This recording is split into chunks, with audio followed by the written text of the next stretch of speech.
ಫೆಂಗಲ್ ಚಂಡಮಾರುತದ ಪರಿಣಾಮವಾಗಿ ಮೈಸೂರು ಜಿಲ್ಲೆಯಲ್ಲೂ ಕೂಡ ಮಳೆಯಾಗಿದೆ. ಇದರ ಪರಿಣಾಮ ಸಮಸ್ಯೆಯೂ ಕೂಡ ಸೃಷ್ಟಿಯಾಗಿದೆ. ಫೆಂಗಲ್ ಚಂಡಮಾರುತದ ಮಳೆಯಿಂದಾಗಿ ಪಾಲಿಕೆಯ ಫಾಲ್ ಸೀಲಿಂಗ್ ಕುಸಿದಿದೆ. ಮೈಸೂರು ಮಹಾನಗರ ಪಾಲಿಕೆಯ ಫಾಲ್ ಸೀಲಿಂಗ್ ಕುಸಿತ ಆಗಿದೆ. ನಿರಂತರವಾಗಿ ಮಳೆಯಾದಂಥ ಪರಿಣಾಮ ಈ ರೀತಿಯಾಗಿರುತ್ತೆ.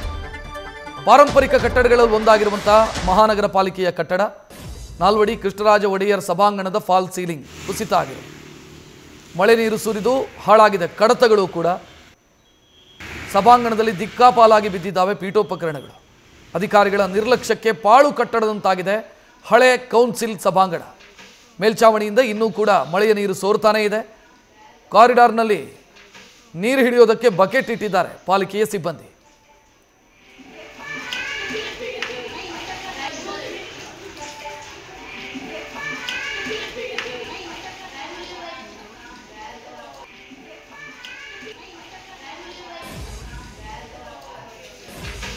ಮೈಸೂರು ಜಿಲ್ಲೆಯಲ್ಲಿ ಫೆಂಗಲ್ ಚಂಡಮಾರುತದ ಪರಿಣಾಮ ಸೃಷ್ಟಿಯಾಗಿರುವಂಥ ಸಮಸ್ಯೆಗಳ ದೃಶ್ಯವನ್ನು ನೋಡ್ತಾ ಇದ್ದೀರಿ. ಮೊದಲನೇದಾಗಿ ಚಾಮುಂಡಿ ಬೆಟ್ಟದಲ್ಲಿ ಬಂಡೆಯೊಂದು ರಸ್ತೆಗೆ ಉರುಳಿ ಬಿದ್ದಿರೋದನ್ನು ನೋಡ್ತಾ ಇದ್ದೀರಿ. ಇನ್ನು ಮೈಸೂರು ಮಹಾನಗರ ಪಾಲಿಕೆಯ ಕತೆ ಈಗಾಗಲೇ ಹೇಳಿದೆ ನಾನು. ಅದು ಇಡೀ ಕಟ್ಟಡ ಸೋರ್ತಾ ಇದೆ.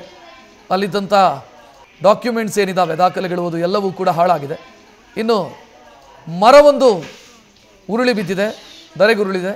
ಅದರ ದೃಶ್ಯವನ್ನು ಕೂಡ ನೀವು ಅದರ CCTV ದೃಶ್ಯವನ್ನು ನೋಡ್ತಾ ಇದ್ದೀರಿ. ಒಟ್ಟು 3 ದೃಶ್ಯಗಳು. ಇದು ಬಳ್ಳಾರಿಗೆ ಸಂಬಂಧಿಸಿ, ಮೈಸೂರಿಗೆ ಸಂಬಂಧಿಸಿ, ಕ್ಷಮಿಸಿ.